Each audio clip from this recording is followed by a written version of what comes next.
Bienvenidos a La Esencia aquí en Mega TV. Ayer asistimos todos a la asunción de un nuevo presidente de la República, un nuevo titular del Poder Ejecutivo, el poder que tiene a su cargo la Administración Central del Estado.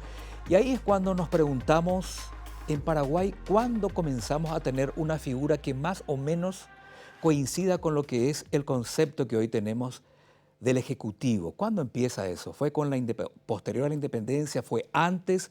¿Hasta qué parte de la historia del Paraguay tendríamos que retroceder para tener una idea de cuándo podríamos decir que tuvimos alguna autoridad parecida, por lo menos en algunos aspectos, a lo que es hoy el presidente de la República, el titular de uno de los poderes del Estado, el Poder Ejecutivo? Y para ello tengo el honor de traernos un ratito ahí de la cabina de la 780, aquí hasta Mega TV, al arquitecto Jorge Rubiani, hombre de la casa. Bienvenido a su casa, arquitecto. ¿Cómo Gracias. está? Bien, bien, gracias. Gracias por la invitación. Bueno, arquitecto, ¿cuándo podríamos decir que surge en Paraguay, sea preindependiente, independiente, postindependiente, una figura que más o menos se pueda comparar con lo que hoy tenemos como presidente de la República, con muchas diferencias seguramente, pero que más o menos se asimile a lo que es hoy el titular de un poder ejecutivo?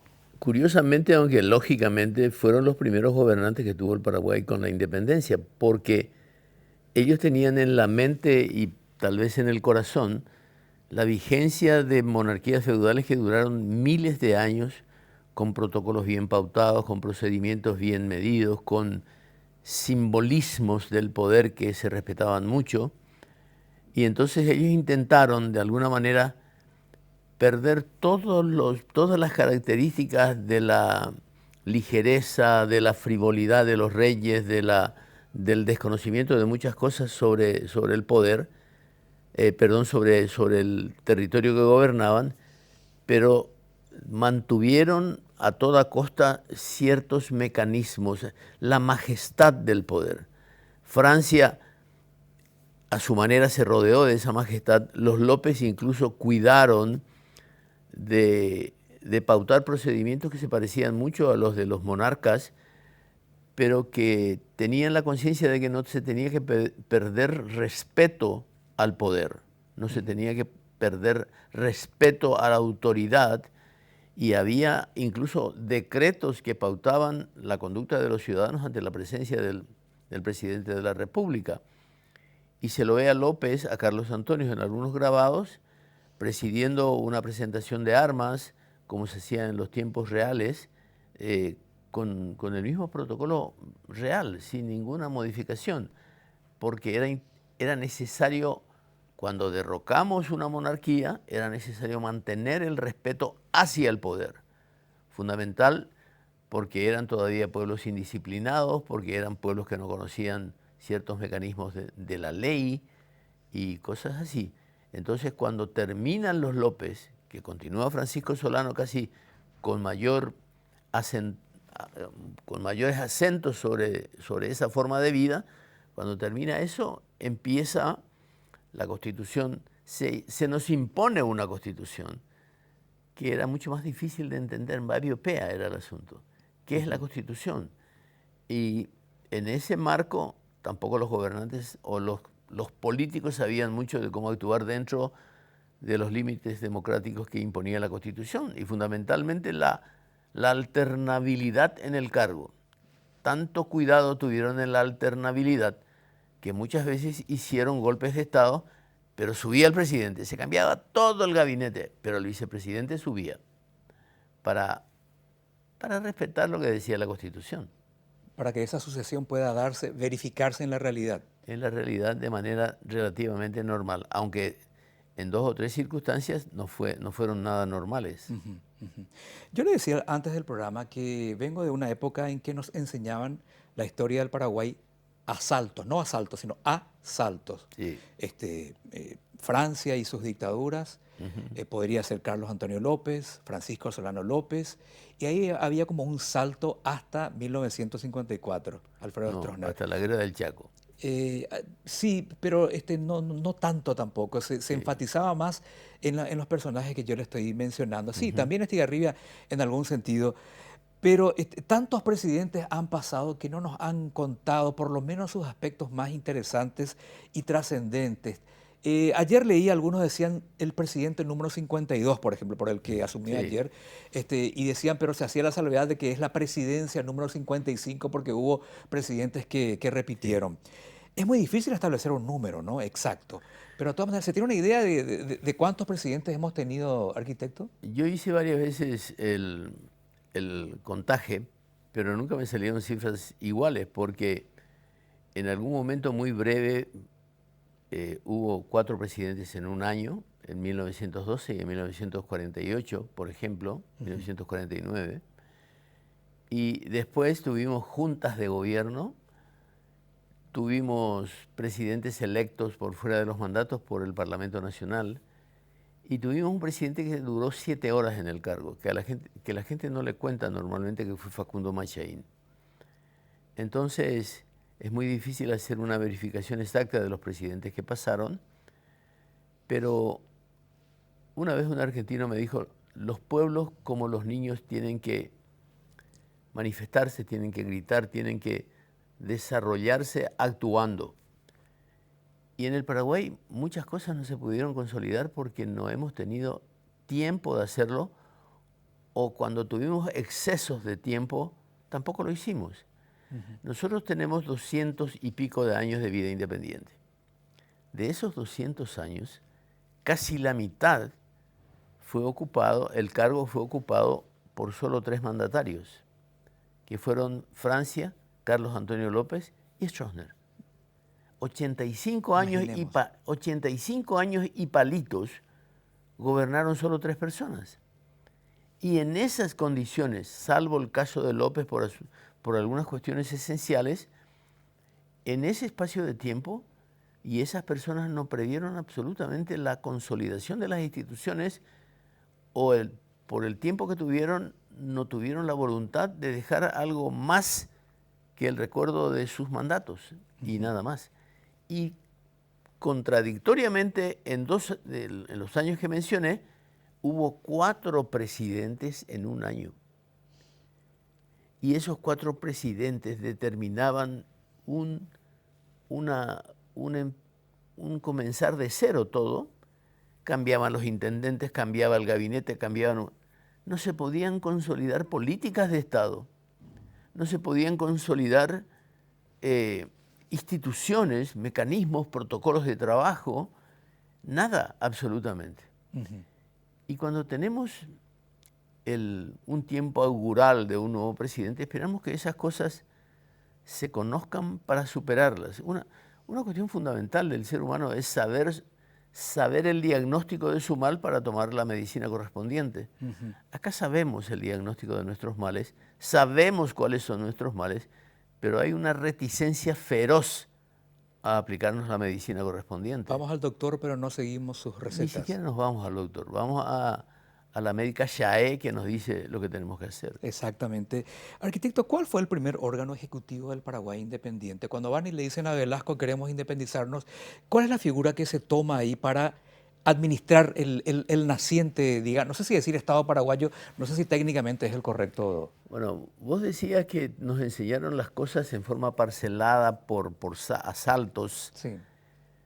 La independencia nacional no fue el 14, ni el 15, ni el 16 de mayo de 1811. Porque lo que le piden los patriotas es que incorpore Velasco a su gobierno a 2 diputados. Velasco acepta eso por nota, y se sabe porque Julio César Chávez lo escribió a las 10 de la mañana del 16 de mayo de 1811. Se incorporan 2 diputados al gobierno de Velasco para formar un triunvirato que no aparece en los documentos.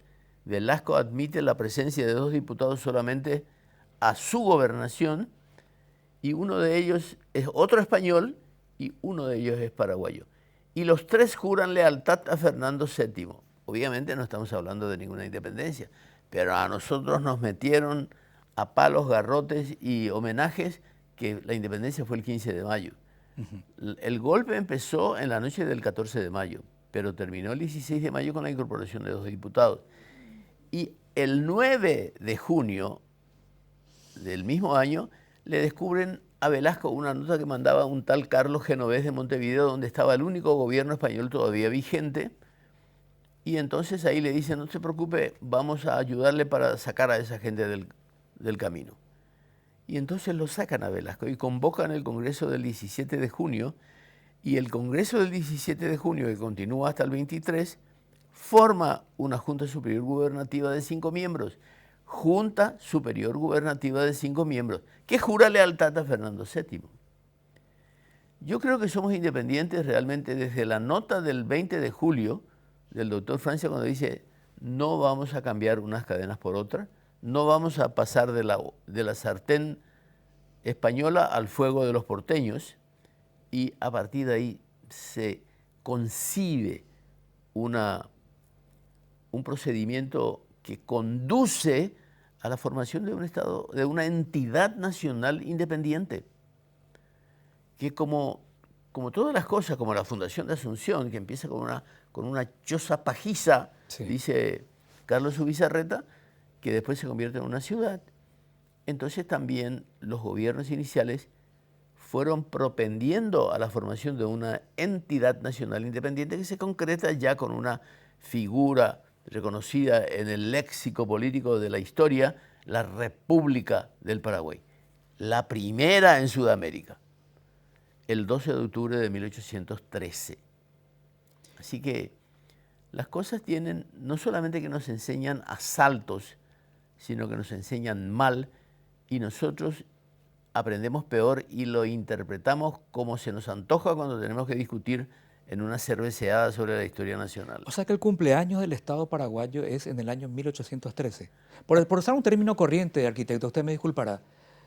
A tal punto que Albino Jara, cuando fue presidente, brevemente también tras derrocar a Gondra, que asumió en 1910, él determinó que el primer centenario de la independencia nacional se hiciera en 1813. Porque él decía que era el centenario de la creación de la República del Paraguay. Correcto. Que era cierto. Quiero ir a un corte y a la vuelta algunos aspectos de algunos presidentes que han pasado. Usted tocaba el tema de Facundo Machaín, y justamente entre mis preguntas estaba hablar por lo menos un poquitito de quién fue Facundo Machaín, cómo llegó al poder, cuánto duró y qué fue lo que pasó con él. Es un capítulo poco hablado, pero tan interesante dentro de nuestra historia, arquitecto. Así que le pido un poquito de paciencia, vamos a una breve pausa y regresamos. ¿Le parece? Corte y ya volvemos.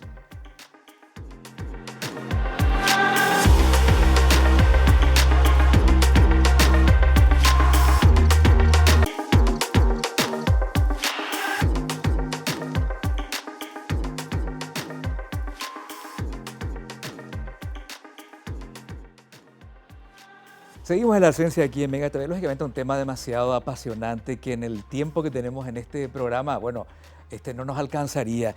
A ver, se podría decir, Carlos Antonio López fue, así como dicen, como nos enseñan, primer presidente constitucional del Paraguay. ¿Se podría decir que fue lo más parecido al Ejecutivo que tenemos hoy, arquitecto? Es lo más parecido al Ejecutivo en ciertos aspectos, porque López era una persona que no admitía probablemente En primer lugar, era consciente de que los demás no tenían sus saberes. Entonces, muy poco podía confiar en sus secretarios de Estado. Pero no fue constitucional porque la Constitución que le dicen del 44, de 1844, fue un reglamento de gobierno donde no había el equilibrio de poderes.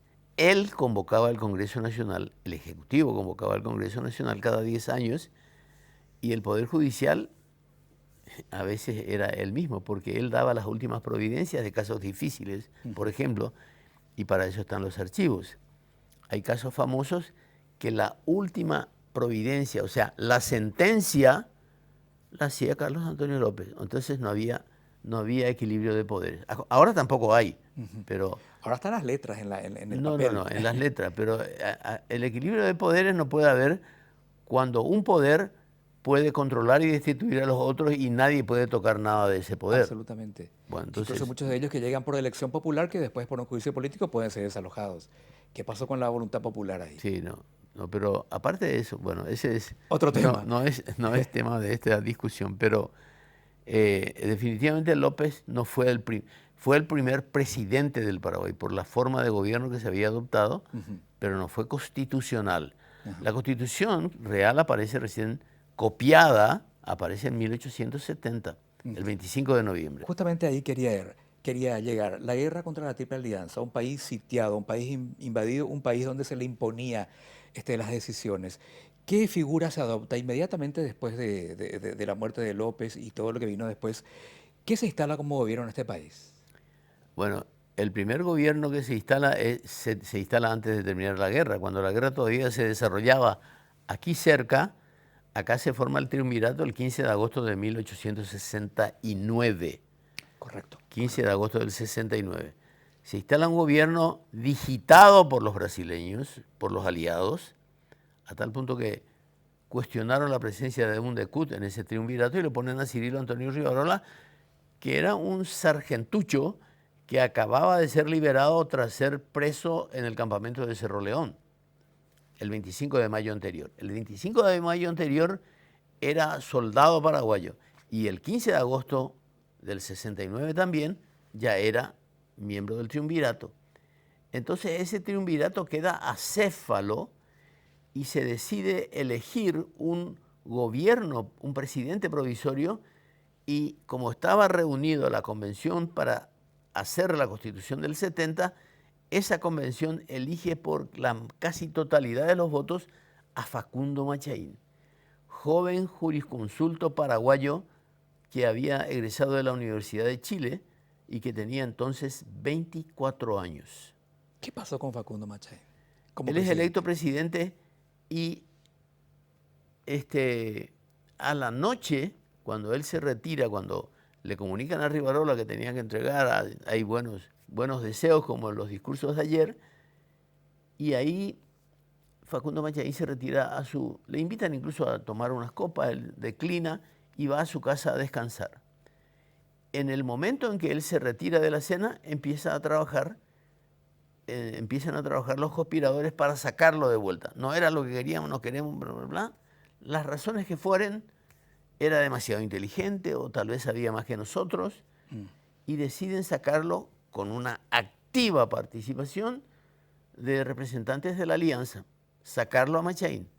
A las 7 de la mañana del día siguiente está convocada de nuevo la Convención Constituyente, que fueron convencidos rápidamente, y los que no fueron convencidos fueron apresados de que había que votar en contra de Machaín y votar por otra persona. Y lo destituyeron. ¿Cuánto tiempo fue presidente? 7 horas.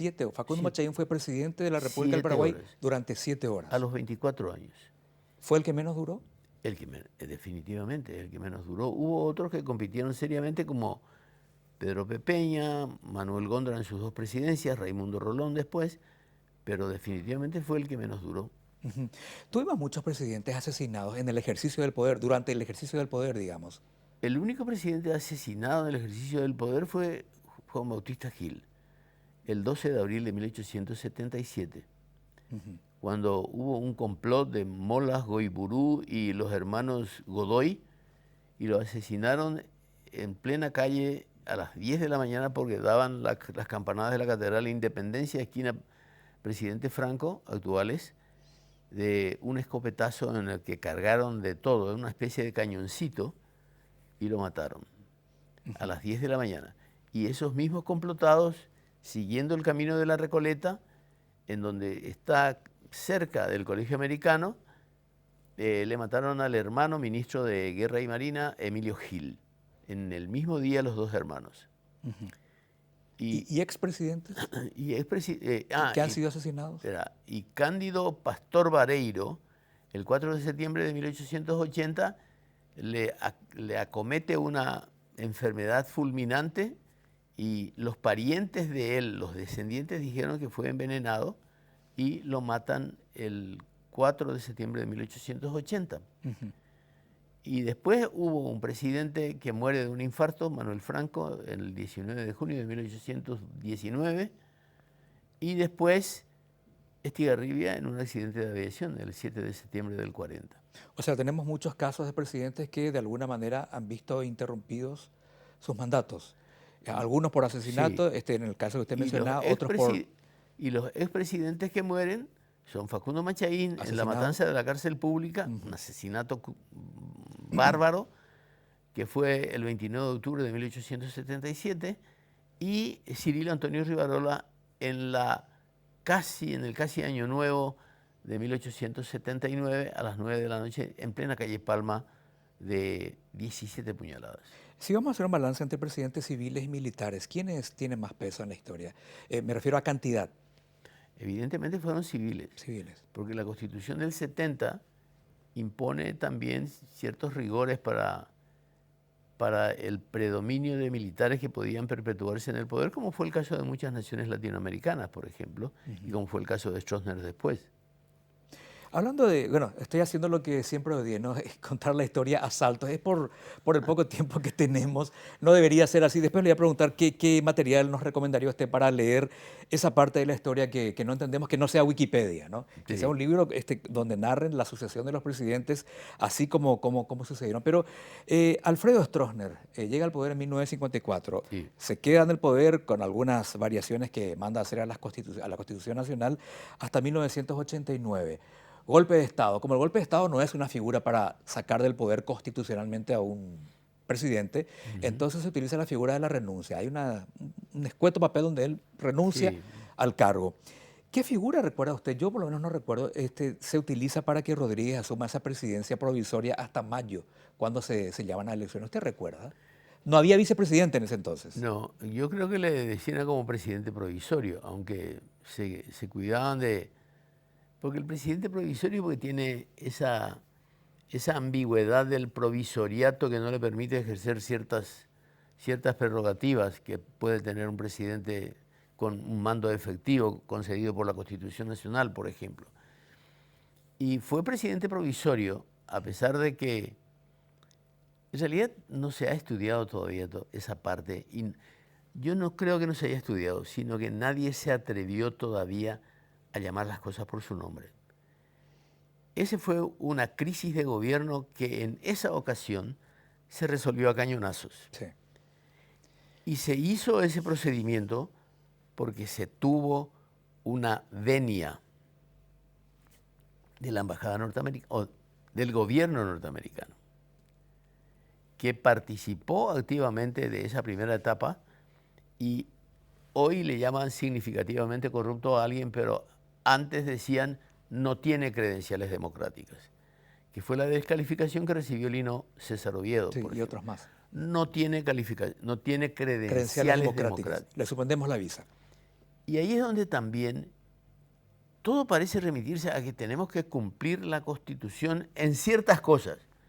La Constitución es violada como Mariaí en cualquier momento, pero en ciertas cosas la Constitución es intocable. Y tal es así que cuando se produce el golpe de Stroessner en 1954, Tomás Romero Pereira, presidente del Partido Colorado, le dice, y esta es versión de la familia Romero Pereira que me contó el incidente, me dice, mire general, no permita usted que esto se convierta en un cuartelazo más. Deje que el Partido Colorado lo haga su candidato y mientras tanto el presidente del partido va a asumir la presidencia provisoria. Y Tomás Romero Pereira es presidente provisorio desde el 4 de mayo de 1954 hasta el 15 de agosto, cuando Stroessner fue electo constitucionalmente. Ahí otra vez se le pone a la Constitución para legitimar cualquier cosa. Pero no hay un respeto así absoluto a lo que dice la Constitución en muchas otras cosas. ¿Sabe que me viene a la cabeza lo que me dice mi hijo de 10 años? Papá, ¿por qué los gobiernos dictatoriales, los países donde hay dictadura se llaman República Democrática, República Popular, República... Y creo que se va ajustando a lo que usted me dice. De alguna manera hay que darle una etiqueta de legal a lo que se está haciendo, excediéndose en los límites de una constitución, ¿no? Me acuerdo, por mi parte, me acuerdo lo que me dijo un albañil cuando le dije, vamos a comprar qué sé yo, Almacén Paraguay, Sociedad Anónima. Me dice, ese debe ser de los extranjeros. ¿Y por qué? Le digo, y porque los extranjeros cuando hacen un negocio acá siempre le ponen el nombre Paraguay o Paraguaya, me dijo, un albañil. Qué interesante, Sí. qué interesante. Arquitecto, a ver, en un minuto, yo sé que es muy poco, ¿no? ¿Cómo ve este nuevo gobierno que está asumiendo? Un minuto es muy poco, ¿no? Pero tratemos de resumir su expectativa de este gobierno que asumió ayer. Y yo me obligo, así como la Constitución, a confiar, dije en la radio varias veces, quiero que un gobierno paraguayo sea eficiente, eficaz, enfrente los problemas que tenemos, los reduzca al menos si no los puede eliminar.